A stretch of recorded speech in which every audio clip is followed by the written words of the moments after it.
السلام علیکم۔ کہانی ٹائم میں ناظرین کو خوش آمدید کہتے ہیں۔ کہانی سننے سے پہلے ہمارے چینل کو سبسکرائب کریں اور ساتھ لگے گھنٹی کے بٹن کو بھی دبا دیں تاکہ ہر نئی کہانی کا آپ کو پتہ لگ سکے۔ شکریہ۔ شروع کرتے ہیں آج کی کہانی۔ پنجابی کا لفظ وٹ کہاں کہاں استعمال ہوتا ہے جان کر حیرانگی ہوگی۔ ایک انگریز کو پنجابی سیکھنے کا بہت شوق تھا۔ کسی نے اسے بتایا کہ چک نمبر 136 کے قدیم بزرگ بابا بخشی پنجابی کی بہترین تعلیم دیتے ہیں، ان کے پاس چلے جاؤ۔ انگریز نے بس پر سوار ہو کر 136 چک کی راہ لی۔ بس نے اسے جس جگہ اتارا، چک وہاں سے 1 گھنٹے کی پیدل مسافت پر تھا۔ انگریز بس سے اتر کر چک نمبر 136 کی طرف پیدل چل پڑا۔ ابھی تھوڑی دور ہی گیا تھا کہ اس نے دیکھا کہ ایک شخص چارپائی کا بان بنا رہا تھا۔ انگریز نے پوچھا، اوہ مین، تم یہ کیا کرتا؟ اس آدمی نے جواب دیا، گورا صاحب، میں وان وٹ رہا ہوں۔ انگریز نے حساب لگایا کہ ٹوسٹ کرنے کو پنجابی میں وٹ کہتے ہیں۔ انگریز اس شخص کو چھوڑ کر آگے چلا تو کیا دیکھتا ہے کہ ایک دکاندار اداس بیٹھا ہے۔ انگریز نے پوچھا، اوہ مین، تم اداس کیوں بیٹھا؟ دکاندار بولا، گورا صاحب، سویر دا کچھ بھی نہیں وٹیا۔ انگریز سوچ میں پڑ گیا کہ پنجابی میں پیسے کمانے کو وٹ کہتے ہیں۔ خیر، انگریز کچھ اور آگے چلا تو ایک شخص کو دیکھا جو پریشانی کے عالم میں آسمان کی طرف دیکھ رہا تھا۔ انگریز نے پوچھا، اوہ مین، کیا ہوا؟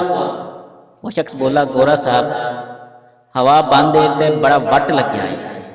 انگریز سوچنے لگا کہ پنجابی میں مرطوب موسم کو بھی وٹ کہتے ہیں۔ انگریز اسے چھوڑ کر آگے چلا۔ سامنے چودھری کا بیٹا کلف لگے کپڑے پہنے چلا آ رہا تھا۔ انگریز اس سے گلے ملنے کے لیے آگے بڑھا۔ وہ لڑکا بولا، گورا صاحب، ذرا آرام نال، کپڑیاں نو وٹ نہ پا دینا۔ انگریز سر پر ہاتھ پھیرنے لگا کہ شکنوں کو بھی وٹ کہا جاتا ہے۔ کچھ آگے جا کر انگریز کو ایک شخص پریشانی کے عالم میں لوٹا پکڑے کھیتوں کی طرف بھاگتا ہوا نظر آیا۔ انگریز نے کیا، او مین، ذرا بات تو سنو۔ وہ شخص بولا، گورا صاحب، واپس آ کے سننا، ٹھڈے چ بڑے زور دا وٹ ہے۔ انگریز کو پسینہ آنے لگا، یعنی پنجابی میں پیٹ میں گڑبڑ ہو تو اسے وٹ کہتے ہیں۔ تھوڑا آگے جانے پر انگریز کو ایک بزرگ حقہ پکڑے سامنے سے آتا دکھائی دیا۔ قریب آنے پر انگریز نے پوچھا، او مین، یہ 136 چک کتنی دور ہے؟ وہ بولا، وٹو وٹ ٹوری جاؤ، زیادہ دور نہیں ہے۔ انگریز کو غش آتے آتے بچا کہ پنجابی میں راستہ بھی وٹ کہلاتا ہے۔